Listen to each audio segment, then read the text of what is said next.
Cuando el río suena es porque ciencia trae. Un espacio para informar las actividades en torno a la ciencia y la tecnología del interés de niños, niñas y jóvenes estudiantes. Un momento para encontrar a estudiantes de enseñanza básica y media y profesores con científicos destacados en torno a la vocación científica o tecnológica en una conversación. Cuando el río suena es porque ciencia trae. Es un programa del proyecto Explora CONICYT, Región de los Ríos y la Universidad Austral de Chile, con la conducción de la periodista Verónica Ruiz Paredes. Cada miércoles a las 18:30 horas en el 90.1 FM de Radio Universidad Austral de Chile.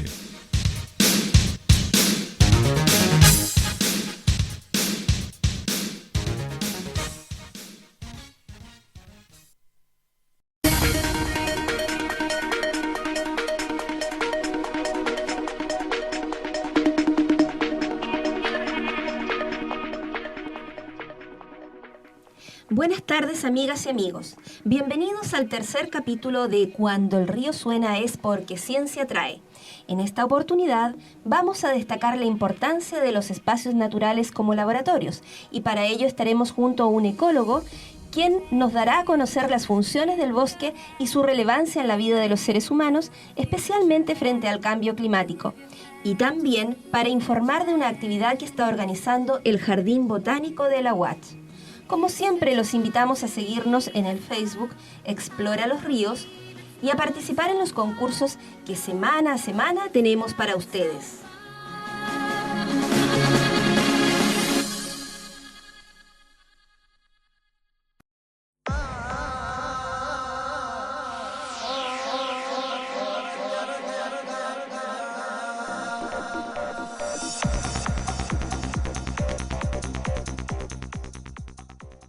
En el espacio de entrevista de hoy nos acompaña el doctor Milton Jiménez Castillo, ecólogo funcional vegetal, académico del Instituto de Ciencias Ambientales y Evolutivas de la Facultad de Ciencias y director del Jardín Botánico de la Universidad Austral de Chile. Los intereses de investigación del doctor Jiménez se enfocan en entender los mecanismos funcionales que explican los patrones ecológicos observados en la naturaleza.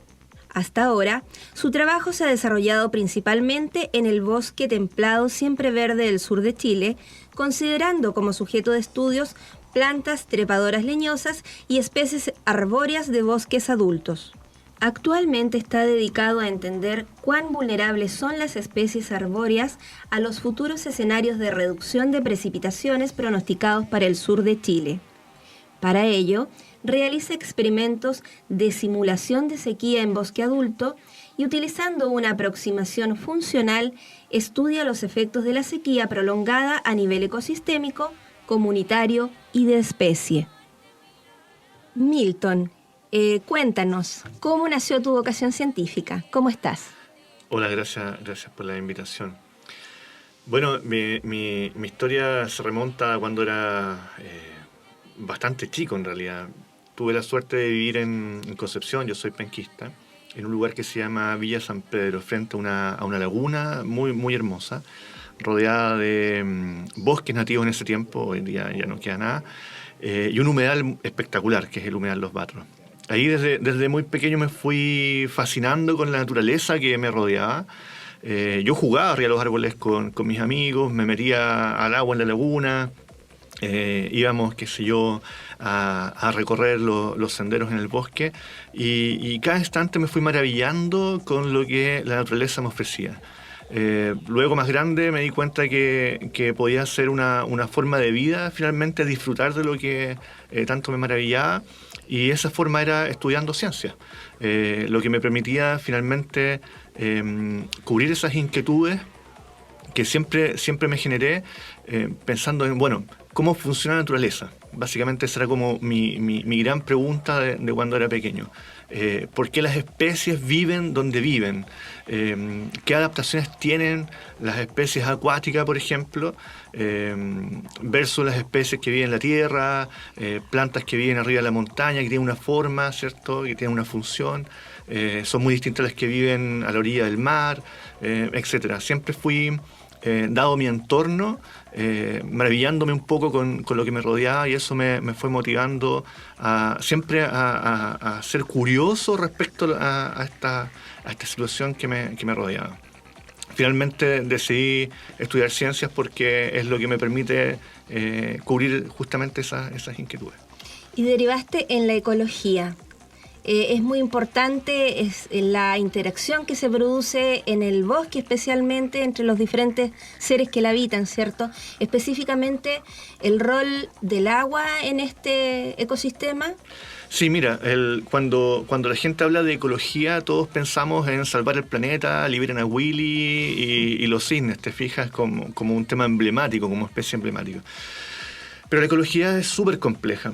La ecología abarca desde el entender los requerimientos de una especie en un determinado lugar hasta el funcionamiento de un ecosistema, que es un sistema tremendamente complejo.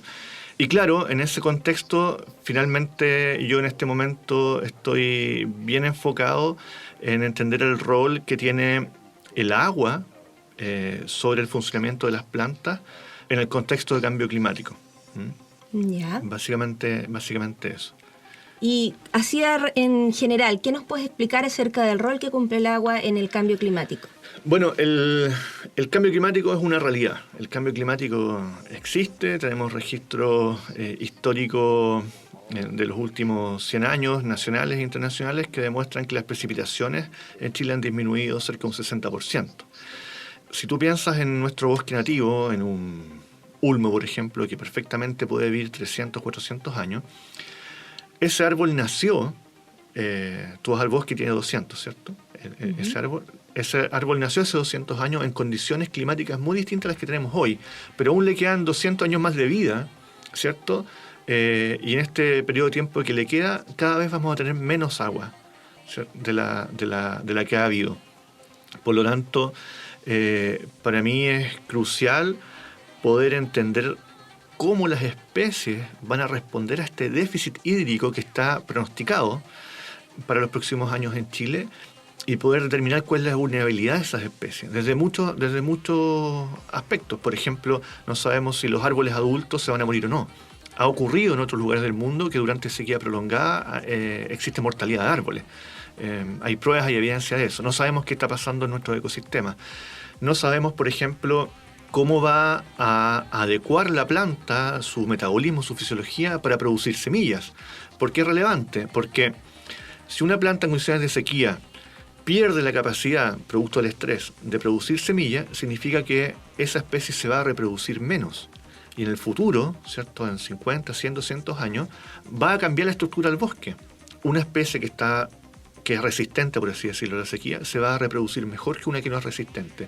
Y por lo tanto va a haber un desbalance en las proporciones de las especies. Y podríamos tener, hipotéticamente hablando, un bosque lleno de ulmos, si es que fuera tolerante a la sequía, pero que desaparecieran los olivillos si es que no lo fueran, ¿te fijas? Y eso trae consecuencias en el ecosistema propiamente tal, porque los árboles finalmente son refugio, alimentos y sustentan cadenas tróficas. En este momento tú, Milton, estás enfocado a investigar eso específicamente. ¿Cómo va a afectar la reducción de precipitaciones en el futuro a las especies productos del cambio climático? Correcto, ¿cierto? sí. ¿Estás abocado para ello al estudio de algunas especies en específico? Particularmente estamos, y digo estamos porque es un equipo importante que está detrás mío, de técnicos y estudiantes. Estamos trabajando con las principales especies del bosque nativo, del bosque templado lluvioso, que son coihue, canelo, avellano, la tepa, el olivillo y arrayán. Son esas principalmente las que estamos centrados principalmente por su importancia, por su abundancia. ¿Algunas hipótesis del cuál va a ser el comportamiento de acuerdo a los experimentos que ya han realizado? Mira, estamos armando los experimentos. Este proyecto parte este año. Sin embargo, a partir de la evidencia de otros lugares del mundo, por ejemplo en Argentina, compartimos algunas especies del bosque templado como el coihue.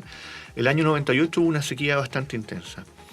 Y hubo mortalidad de coihue. Murieron cientos de hectáreas de coihue. Básicamente lo que ahí ocurrió es que los árboles se debilitaron. Al no haber agua no podían hacer fotosíntesis. Y por lo tanto, como ustedes sabrán, las plantas son autótrofas, fabrican su propio alimento. Al no hacer fotosíntesis no tenían alimento. Y por lo tanto empezaron a sufrir hambre, ¿ya? Las plantas en esa situación tienen que decidir qué hago con los pocos recursos que tengo. La mayoría los usa para sobrevivir y pierde la capacidad, por ejemplo, de generar defensas. Y en Argentina lo que ocurrió es que al no generar defensa fueron muy vulnerables al ataque de insectos. Y principalmente murieron los árboles porque fueron desfoliados. Los insectos se comieron todas las hojas de los árboles del bosque. Entonces, hay distintas formas de reaccionar. En Europa, por ejemplo, simplemente las plantas, al sufrir esta hambre, se gastan las reservas y empiezan a morir de a poco. Hay distintas maneras distintos mecanismos que podrían generar la muerte o algún daño en las plantas. Pero pensamos básicamente que lo que se llama carbon starvation, que es la falta de comida que genera que la planta finalmente sea incapaz de mantener su fisiología y empiece a morir de a poco.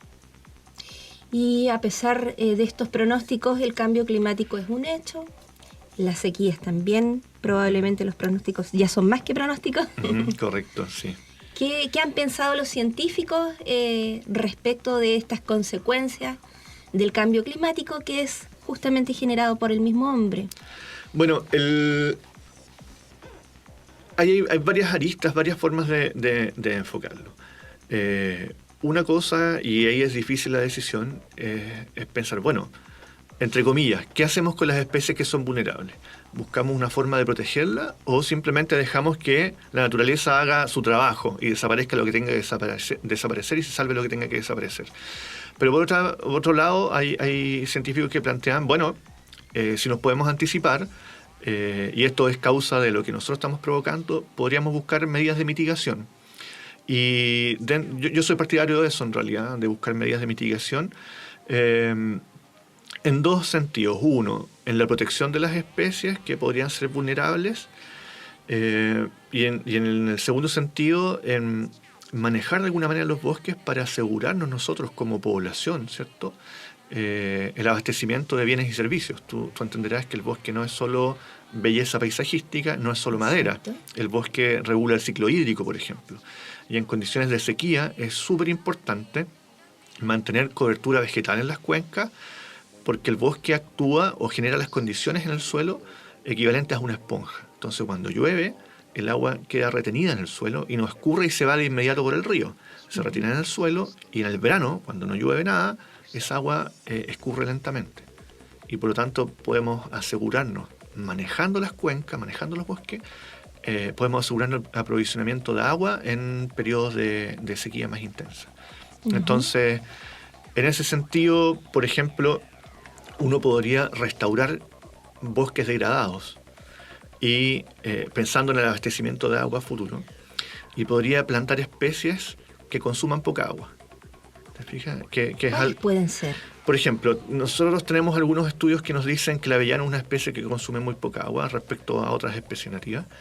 Lo que permitiría, por un lado, si pusiéramos una mayor proporción de avellanos y otras especies que consumen poco, podríamos, por ejemplo, fabricar bosques ideales, por así decirlo, bosques que nos permitan, por un lado, generar las condiciones de retención de agua en el suelo, pero que no se tomen esa agua, ¿me entiendes? Bien. Por lo tanto, optimizamos el almacenamiento de agua en el suelo. Eso es posible. ¿Y algunas recomendaciones para los niños que en este momento nos están escuchando en relación a la conservación y al manejo del bosque? Bueno,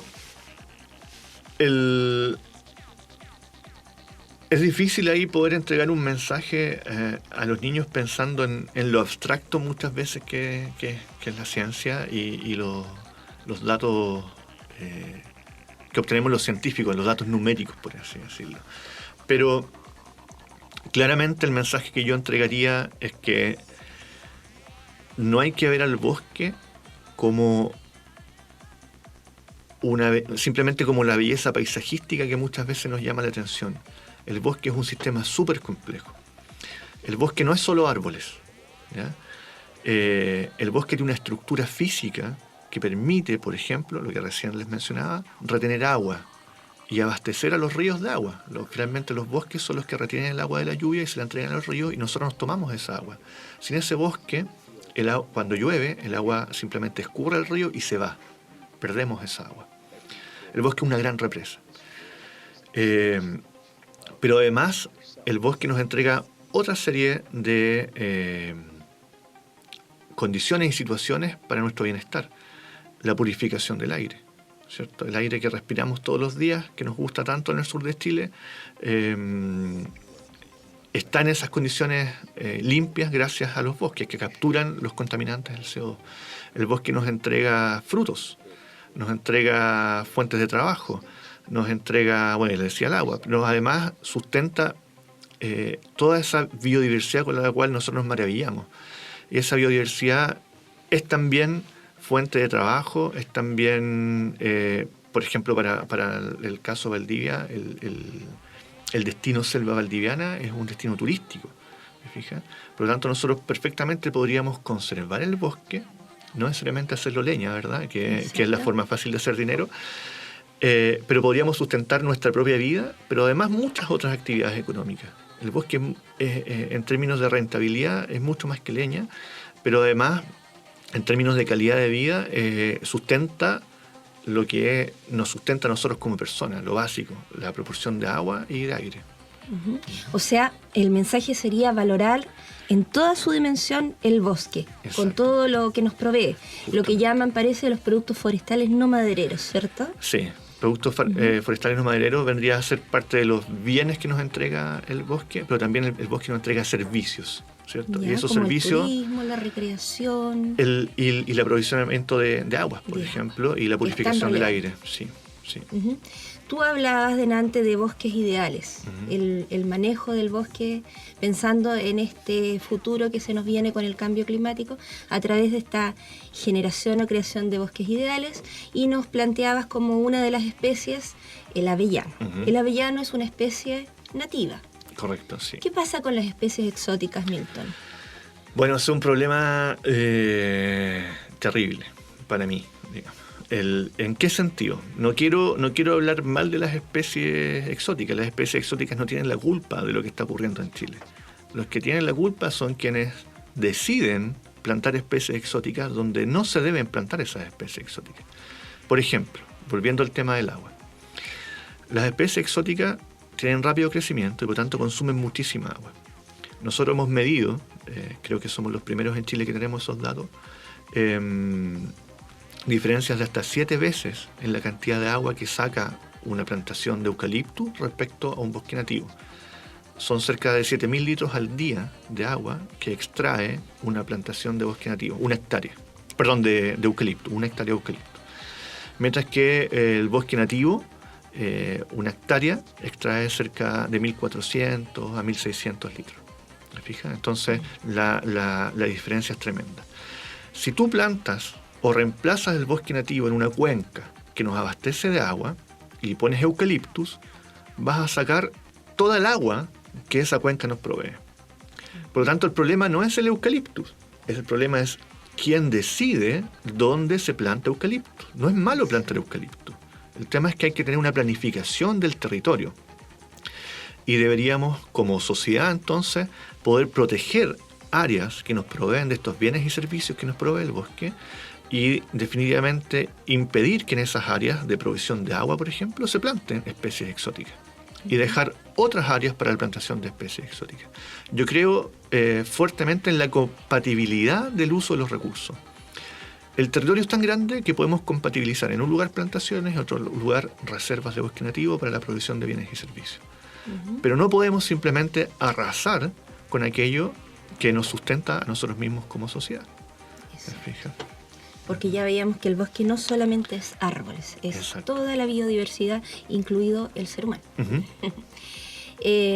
Bueno, con esta introducción así como relativamente rápida, me gustaría abocarnos al tema de lo otro a lo que tú dedicas tu tiempo, que es el Jardín Botánico. Tú eres director del Jardín Botánico de la UACH.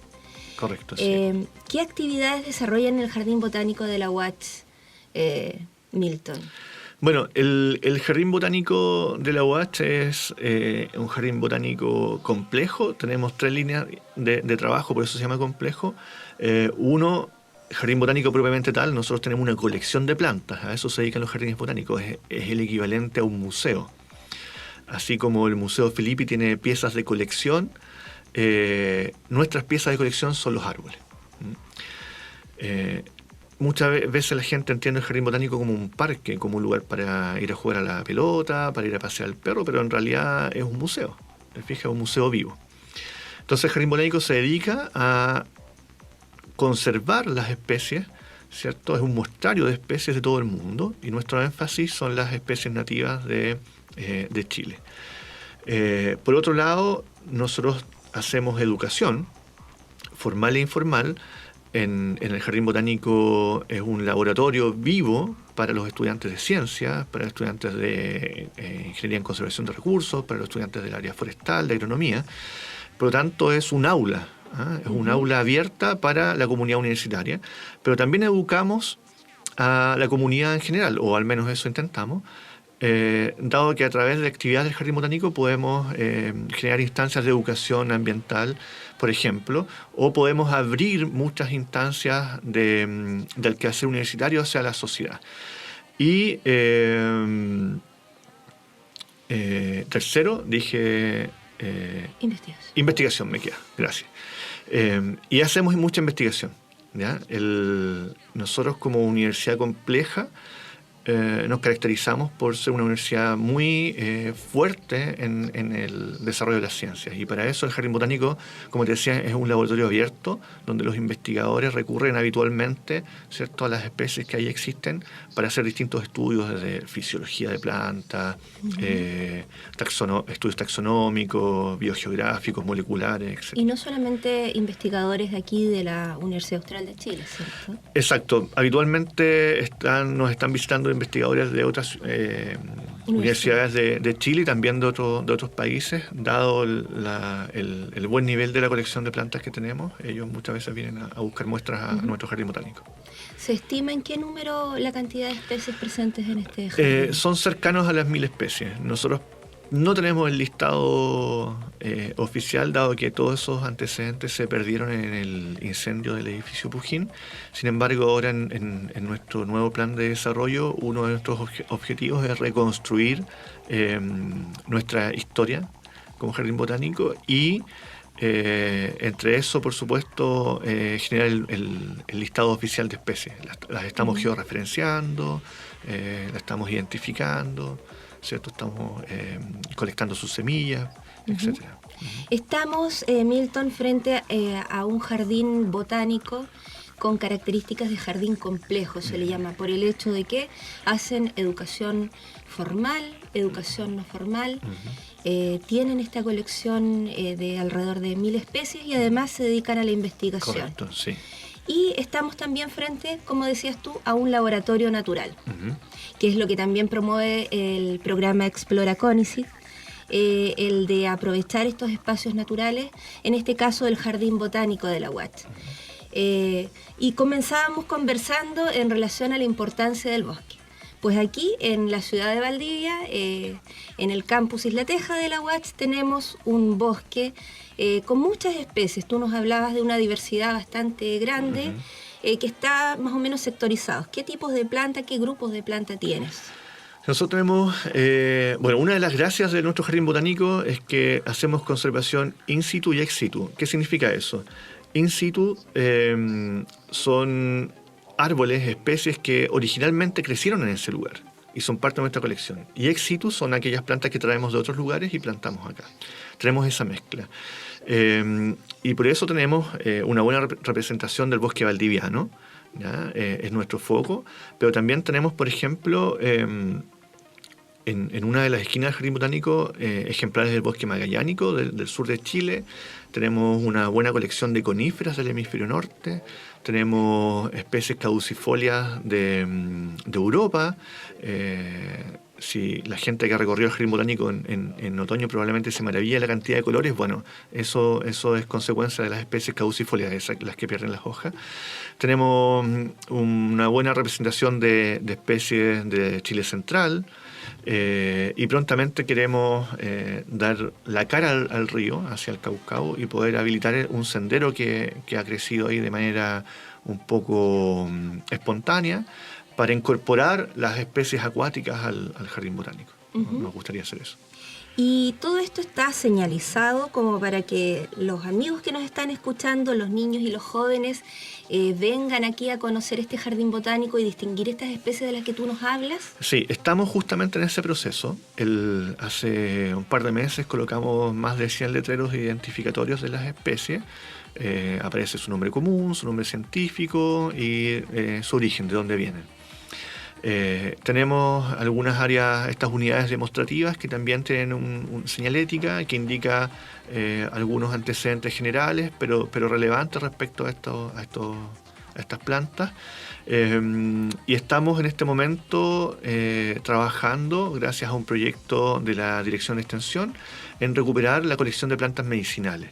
La que pretendemos, ¿cierto?, por supuesto, manejar con una señalética adecuada para que los amigos que nos escuchan puedan de alguna manera rescatar el valor no solo botánico de las plantas, ¿cierto?, sino que también el valor cultural. Tú sabes que en nuestra cultura ancestral las plantas tienen un tremendo valor social y medicinal. ¿Sí? Queremos rescatar eso también. Mapuche. Correcto, sí. Uh-huh. Uh-huh. Y además de esta señalética, de esta diversidad de plantas que tenemos, hay visitas guiadas en el jardín botánico. O sea, qué mejor invitación para nuestros niños y nuestros jóvenes que visiten el jardín botánico, porque también ustedes los van a guiar, ¿cierto? Sí, desde el año pasado implementamos un sistema de visitas guiadas con guías que son estudiantes de la universidad, estudiantes de ciencias principalmente, son estudiantes voluntarios. Y estas visitas guiadas se pueden solicitar a través de nuestra página web. Ahí hay un link de contacto con un correo electrónico. Nos envían un correo y coordinamos finalmente la recepción de los estudiantes y nosotros generamos esta guía. Las visitas son gratuitas. Cuando son con fines educativos, por eso es importante que los profesores se pongan en contacto con nosotros para que nos indiquen el nivel del curso y nosotros poder adecuar la visita guiada a niños que si son de enseñanza media o pequeñitos si son, por ejemplo, de jardines infantiles. Uh-huh. Podemos comenzar así entonces: conocer es valorar y valorar es conservar. Uh-huh. Comenzábamos esta conversación diciendo la importancia que tiene el bosque, que tal vez no sea muy comprensible para los niños, pero que ya con esta experiencia de visitar un jardín botánico, y más todavía, guiada por personas que conocen del tema, es ya un comienzo, ¿cierto? Uh-huh. Y también en este mismo contexto ustedes están preparando una actividad muy bonita, que está relacionada con la conmemoración de la explosión de Hiroshima y Nagasaki. Sí. Cumple 68 años este episodio catastrófico para la humanidad, y tiene un evento muy importante aquí en el Jardín Botánico que ustedes van a replicar, así como también en otras partes del mundo. ¿De qué se trata esta actividad? Cuéntanos, Milton. Bueno, quienes nos escuchan podrían pensar qué tiene que ver el Jardín Botánico con la bomba atómica. ¿Te fijas? Es difícil imaginarse una conexión. Pero nosotros fuimos muy afortunados al ser elegidos como el Jardín Botánico que representara a Chile en la transmisión de un mensaje de paz. ¿Qué quiere decir eso? Cuando fue el bombardeo atómico de Hiroshima y Nagasaki, hace 68 años atrás, ¿cierto?, se destruyó la ciudad por completo, pero al poco tiempo hubieron árboles que empezaron a producir nuevas hojas, que sobrevivieron a esta explosión atómica. Esos árboles, con el tiempo, se recuperaron y generaron semillas. La gente que vive en Hiroshima recogía esas semillas y empezó a reforestar la ciudad con las semillas de los árboles sobrevivientes, creando pequeños jardines de paz, ¿ya? Uh-huh. En conmemoración a a esta explosión y como un símbolo del renacer del pueblo de Hiroshima. Así como renacieron las plantas, el pueblo de Hiroshima también se había simbolizado en esas plantas y quería renacer también luego de... El ave fénix. Como el ave fénix, después de la explosión. Entonces, Naciones Unidas y Ant Hiroshima, que es una ONG de Hiroshima, tomaron o vieron lo que ocurría, digamos, tradicionalmente en la ciudad y dijeron, bueno, podríamos replicar esta actividad en todo el mundo y enviar estas semillas que la gente recoge, ¿cierto?, de los árboles sobrevivientes al resto del mundo como un mensaje de paz, recordando lo que fue el holocausto nuclear con el fin de que no se vuelva a repetir nunca más. Se eligieron varios países del mundo. Chile estaba dentro de los 5 primeros que fue seleccionado para recibir estas semillas y en octubre del año pasado nosotros recibimos semillas de los árboles sobrevivientes de Hiroshima. Hoy día 2 de las 3 especies han germinado y con el motivo de la conmemoración del aniversario número 68 de la explosión de la bomba atómica, nosotros vamos a exponer al público por primera vez estas plantas. Estas plantas han estado siendo germinadas en condiciones muy especiales, en una cámara de crecimiento, con temperatura controlada, con ciclos diarios de luz de 12 horas y un confinamiento sanitario dada la solicitud del Servicio Agrícola y Ganadero que regula estos temas. Por lo tanto, en esta instancia va a ser la primera vez que nosotros exponemos estas semillas y es la instancia en que nosotros queremos finalmente empezar a entregar ese mensaje de paz que Naciones Unidas y el pueblo de Hiroshima nos encomendó a nosotros como Jardín Botánico entregar al pueblo de Chile. Uh-huh. Para ello van a hacer algunas actividades también en forma complementaria, ¿cierto? Correcto. ¿Cuáles serían esas actividades? Desde el 6 al 10 de agosto nosotros vamos a exponer estas plantas, pero todo esto está acompañado de una exposición fotográfica que nos facilitó la Embajada de Japón, que muestra finalmente imágenes del desastre nuclear hasta todo el proceso de reconstrucción del pueblo de Hiroshima. Nos va a acompañar también una persona de Panguipulli, que él está dedicado a la creación, a la colección de bonsái, ¿ya?, de estos árboles en miniatura. Tenemos documentales que vamos a presentar justamente respecto a las consecuencias del bombardeo atómico, la reconstrucción de su pueblo, y tenemos una campaña muy bonita que se llama 1000 grullas por la paz. Básicamente consiste en seguir una tradición japonesa que está basada en una historia real de una niña que sobrevivió al bombardeo atómico, pero producto de la radiación se enfermó de leucemia. Ella, mientras estaba postrada en cama, empezó a fabricar grullas de origami, o grullas de papel, uh-huh, con el objetivo de fabricar 1000 grullas. ¿Por qué? Porque hay una leyenda en Japón que dice que cuando tú fabricas 1000 grullas puedes pedir un deseo. El deseo que ella quería pedir era que nunca más hubiera una explosión atómica, un desastre atómico como el que ocurrió en su ciudad. Pero esta niña, lamentablemente, producto de su enfermedad, murió y nunca logró fabricar las 1000 grullas. Por lo tanto, el pueblo de Hiroshima, el pueblo japonés, siguió fabricando las grullas hasta fabricar 1000 y pedir, ¿cierto?, como deseo que nunca más ocurra un bombardeo atómico como este.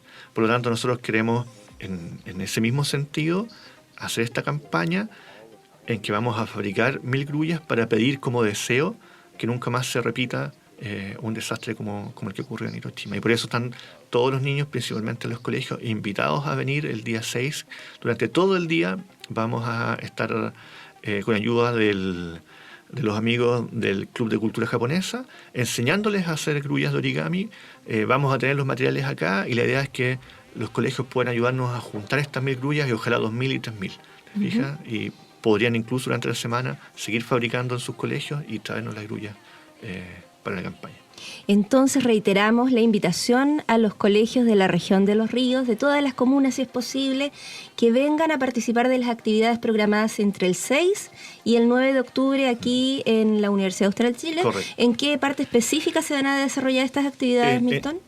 En el hall del edificio Emilio Pujín de la Facultad de Ciencias. Uh-huh. Y para que los niños vayan dimensionando la importancia del mensaje que entrega esta muestra de plantas de Hiroshima, también pueden participar en estos talleres por la campaña de las 1000 grullas.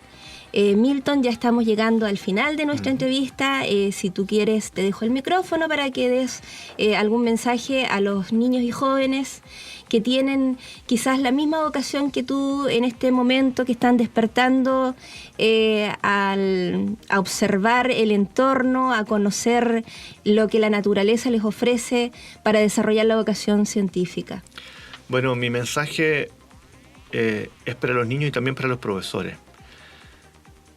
Para desarrollar la vocación científica que muchos llevamos dentro, es súper importante poder preguntarse, poder hacerse preguntas y tratar de responderlas. Y en ese sentido invito a los niños a siempre observar y preguntarse qué es lo que están viendo, por qué las cosas son como son, y buscar la respuesta a aquellas cosas que la naturaleza les ofrece y les llama la atención.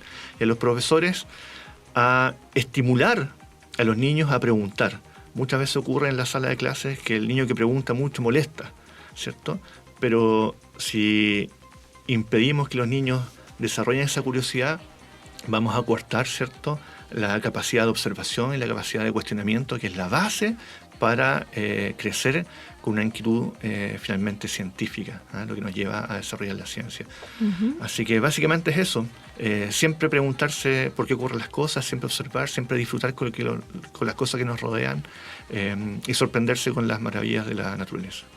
Gracias, Milton. Y por supuesto que a visitar el Jardín Botánico, ¿cierto?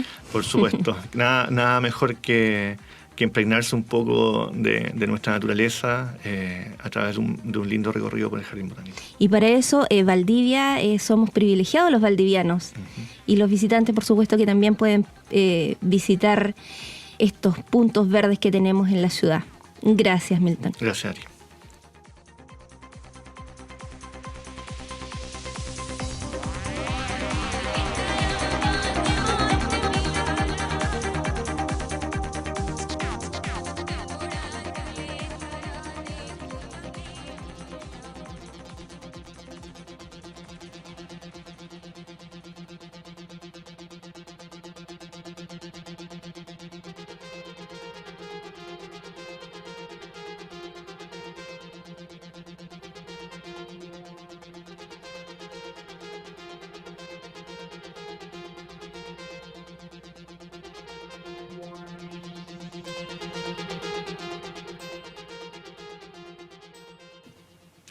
Noticias en Explora los Ríos. Jardín Botánico Watch invita a la muestra Sobrevivientes de Hiroshima, un legado de paz que crece al sur del mundo.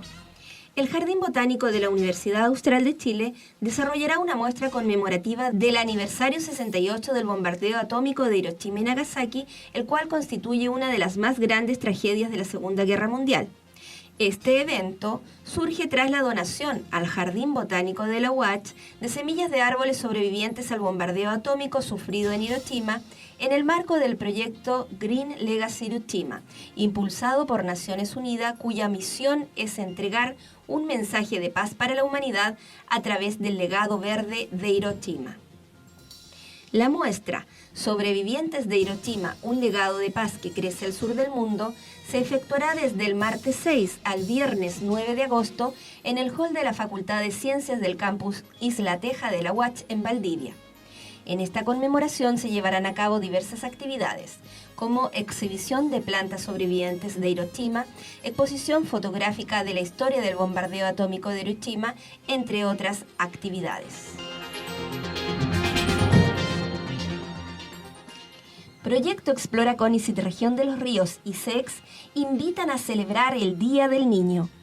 Conocer el funcionamiento del péndulo de Foucault y explorar la Antártica a través de un mapa glacial destacan entre las actividades preparadas especialmente para niños y niñas de las diversas comunas de la región de los ríos. Si cursas entre primero y cuarto año de enseñanza básica, el proyecto Explora CONICET Región de los Ríos y el Centro de Estudios Científicos te invitan a celebrar el Día del Niño el viernes 9 de agosto entre las 10 y 13 horas. La actividad se realizará en la Costanera de la Ciencia frente al SEX, donde a través de una charla conocerán cómo funciona el péndulo de Foucault y un científico explicará un mapa glacial de la Antártica. Te esperamos con entretenidas sorpresas. Más información e inscripciones en www.explora.cl/ríos.